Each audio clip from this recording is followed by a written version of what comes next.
नमस्कार। अभी हाल ही में मैंने एक कुंभ को लेके वीडियो बनाया था, जिसमें मैंने उसमें कुंभ को लेके जो मान्यताएं हैं, पाखंड हैं, जो कहानियां हैं, उसको उजागर करने की या फिर उसका असली अर्थ बताने की मैंने थोड़ी कोशिश की थी। तो शायद हो सकता है कि बैकग्राउंड नॉइज़ उसमें बहुत ज़्यादा था वीडियो में, तो उसकी वजह से बहुत लोग समझ नहीं पाए। तो अभी मैं ये चीज़ आपको क्लियर कर देता हूँ कि कुंभ को लेके ना मैं कोई ऐसा कोई विरोध है, बल्कि कुंभ का मैं सिर्फ आपको असली अर्थ बता रहा हूँ। क्योंकि आज क्या हो गया है कि जो पुराणों में जो कहानियाँ हैं, कथाएं हैं, वो लोग सिर्फ उसको स्थूल मान के उसी को फॉलो कर रहे हैं। उसका जो सूक्ष्म अर्थ है वो उस तक पहुँच ही नहीं रहे हैं, जो कि एक मजाक बन के रह जाता है। इसलिए सनातन धर्म का आज इतना डाउनफॉल है। बहुत ज़्यादा वो मतलब आज लोग भूल चुके हैं, दुनिया में मजाक बनता है। तो पहले मैं वेदांतिक अर्थ तक बता देता हूँ।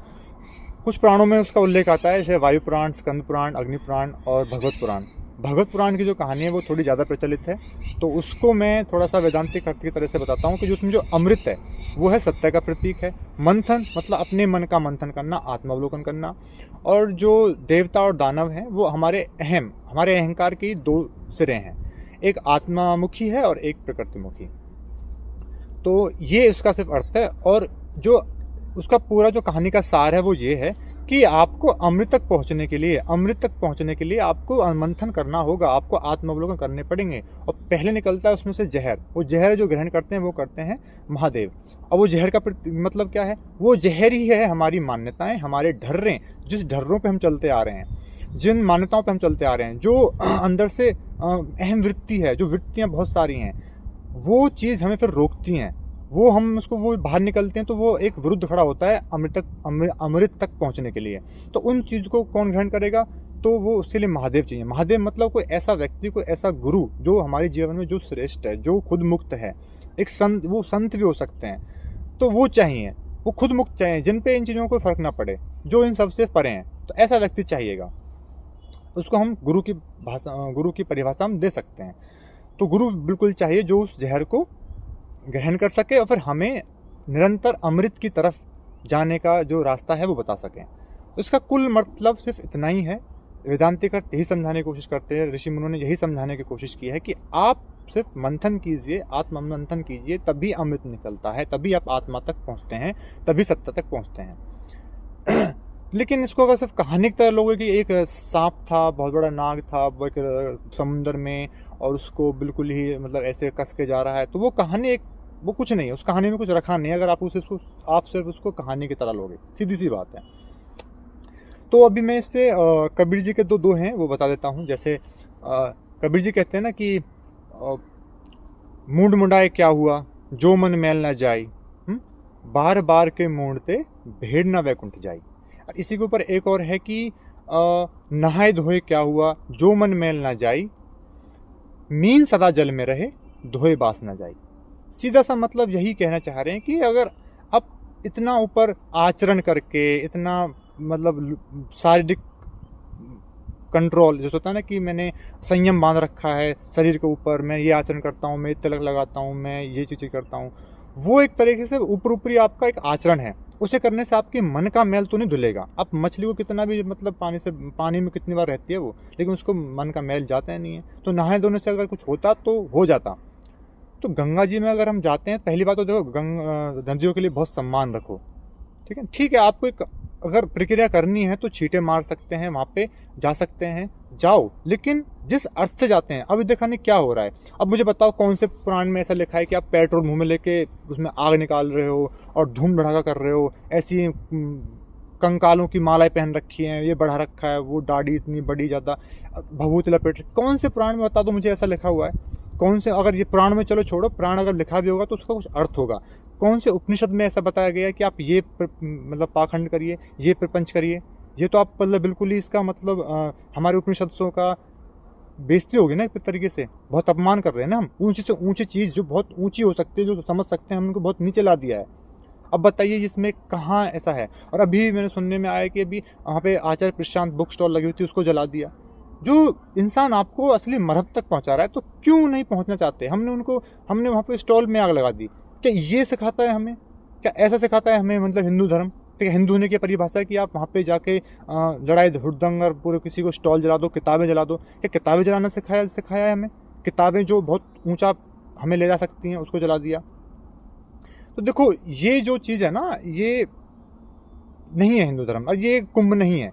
माफ़ कीजिएगा, लेकिन कुंभ का जो असली अर्थ है वो न कोई नहीं समझ पा रहा है। और सरकार रही सरकार की बात, सरकार तो देखो फैसिलिटी देगी, उसको तो वोट चाहिए, अगली बार वो वोट लेगी, सीधी सी बात है। क्योंकि आपकी मान्यताओं को लेके वो आपकी कंधे मान्यताओं पर आपको वो पागल बना के चल रही है कि चलो हम इनको इसमें उलझाए रखते हैं, अगली बार हमारा वोट बैंक पक्का। धर्म का पॉलिटिक्स से कोई लेना देना नहीं है। धर्म आपके लिए है, धर्म बिल्कुल ये मेरे खुद के लिए है, मैं कितना ऊंचा उठना चाहता हूँ। कुंभ बहुत अच्छा मतलब हो सकता है, बहुत अच्छा बहुत ऊंचा मतलब हो सकता है अगर हम उसको समझें, लेकिन सिर्फ ऐसा ही करने से कुछ हो जाए। मुझे बता देना, कोई वहाँ से कुंभ से नहा के आता ना, मैं गारंटी के साथ कहता हूँ, उससे पूछा उसके जीवन में क्या बदलाव आया है, कोई बदलाव नहीं आएगा। सिर्फ यही है कि अंदर भावना ही अंदर रहेंगी, कि बस एक अंदर विचार रहे कि चलो हम नहा के आ गए हैं और ये हमारे पतन अपने आप एक हमें स्वर्ग मिल जाएगा। ये कल्पना हो सकती है, कल्पना धर्म का आधार नहीं है, तथ्यों में जाना पड़ेगा। और जो लोग इस बात से सहमत नहीं है, बेशक ना हो भाई, मैं सत्य का वाहक हूँ, और मैं अगर किसी व्यक्ति को सुनता हूँ, किसी व्यक्ति विशेष को, तो वो मेरे लिए वो बहुत ऊंचे हैं, जो वो इसका असली अर्थ बता रहे हैं। तो समझिए, ये नहीं है। आपने इतना ज़्यादा शोर शराबा, इतना ज़्यादा उस चीज़ को बिठा दिया है कि यार यही तो मतलब है देखो हिंदू धर्म का, ये नहीं है। वहाँ पे जाएं, अगर हम वहाँ पे जा सकते हैं, और वहाँ पे एक दूसरे का जो विचार है, कई लोग वहाँ पे सम्मिलित होते हैं, बहुत जगह जगह से लोग आ रहे हैं, तो ये चीज़ क्या सरकार प्रबंध नहीं कर सकती कि वहाँ पे थोड़ा सा बैठ के सब अपने विचारों का आदान प्रदान करें। यहाँ पे जो मेरी मान्यता है, आप कुछ मानते हो, उस मान्यताओं को हम थोड़ा सा आपस में कोलैब करवाएं, फिर देखें कि क्या ये वास्तव में सही है, क्या इससे कुछ निकल सकता है। अगर ऐसे निकल सकता है तो फिर वो बहुत अच्छा अर्थ बन जाएगा ना, हमें कुछ फिर पता लगेगा। लेकिन सब अपने मन में अपनी मान्यताओं को लेके जाते हैं, अपने मन में सोच लेते हैं कि मैं नहाने में डुबकी लगा दी, मुझे स्वर्ग मिल जाएगा, अब तो मेरे पाप धुल गए। ऐसा नहीं होने वाला। बहुत देखो, मैं फिर कह रहा हूँ, वेदांत अगर नहीं पढ़ेंगे, वेदांत, मैं पूरी वेदांत किताब पढ़ने के लिए नहीं बोल रहा हूँ, मैंने पूरी वेदांत नहीं, अगर मैं बोलूँ मैंने पूरा वेदांत पढ़ लिया नहीं, लेकिन वेदांत का मर्म जानना बहुत ज़रूरी है। वेदांत का मर्म जानिए, वो जो कहानी लिखी गई है किस उद्देश्य से लिखी गई है, वो उद्देश्य समझना पड़ेगा, तो वो है उसका असली अर्थ। वरना तो फिर जीते जाओ भाई, कि कौन क्या है, फिर तो ये सब पाखंड प्रचंड चलता ही रहेगा। फिर मैं पाखंड बोलता हूँ, फिर बोलते हैं कि पाखंड नहीं तो और क्या है। मेरे लिए कुंभ है भाई, मेरे लिए कुंभ है, और मैं इस कुंभ में चाहे वहाँ जाऊँ चाहे ना जाऊँ, लेकिन मैं नदियों के लिए मेरे लिए सम्मान है। मैं आत्म अवलोकन कर रहा हूँ, मुझे उस अमृत तक पहुँचना है, ठीक है ना। ये जब अगर वो जहर आ रहा है, तो उस जहर के लिए मेरे जीवन में एक व्यक्ति भी हैं जिनका नाम है आचार्य प्रशांत। वो जहर वो संभालते हैं, क्योंकि वो जिस मेरी नज़र में वो आज के समय में बहुत ज़्यादा महान व्यक्ति हैं, मेरी नज़र में तो हैं। तो मेरे जीवन में वो हैं गुरु, और मैं उनको मेरा जो अंदर से कई ढर्रे हैं, मान्यताएं वो टूटती हैं, तो मैं जब टूटता हूँ तो उनके पास जाता हूँ, तो वो उनमें से जो वो हमें फिर सही रास्ता बताते हैं। तो मेरे लिए तो कुंभ है, आपके लिए कुंभ ये होगा, तो आपके लिए जीवन में क्या बदलाव आए तो आप वो देखिए। जीवन में अगर बदलाव नहीं आए तो कोई फ़ायदा नहीं है। ये बंद कीजिए भाई, बहुत पाखंड है ये आज के टाइम में, कोई नहीं सिखाता है। कितना ज़्यादा हुड़दंग मचा रखा है यार, खुद जाके मतलब देखो इंस्टाग्राम पर स्टोरीज आ रही हैं। ये इतने सालों से हाथ ये रख रखा है, इतने सालों से वो हाथ रख रखा है, मैं इस पे लेट जाते हैं बाबा जी, ये अग्नि ले ली। भाई सही किसका साधना कर रहे हो? शरीर की साधना नहीं बोली उपनिषदों ने। साधना किसको? इस मन को साधना, जो अहंकार है इसको साधना, ये साधना है, शरीर को साधना नहीं। शरीर क्या है? शरीर तो मिट जाएगा भाई, शरीर को नहीं साध सकते आप। कब तक साधोगे मुझे बता दो, मिट जाएगा। मैं तो कहता हूँ अमर रहो ना शरीर के लिए, शरीर को कभी मिटने मत दो। वो है साध सकते हो? नहीं, प्रकृति पे आपका कोई जोर नहीं चल सकता। वो उनको लोग जाके पैरों में लेट रहे हैं, उनको पता नहीं क्या समझ रहे हैं। थोड़ा बुद्धिक, थोड़ा वैचारिक तल पे आप अपने आप को साधिए, ठीक है। आत्म अवलोकन करिए, आत्म अवलोकन ही कुंभ असली कुंभ होगा। वरना कबीर जी भी बोला, सबने बोला है, सबको पढ़िए आप। और फिर भी आपको लगता है कि कुछ है, मैं कोई गलत कह रहा हूँ, तो बेशक आप मान सकते हैं, ठीक है। मेरा उद्देश्य सिर्फ सही अर्थ पहुँचाना है, सही अर्थ बताना है। बाकी आपकी जैसी आस्था, आपका जैसा मन, वो आपके लिए। धन्यवाद।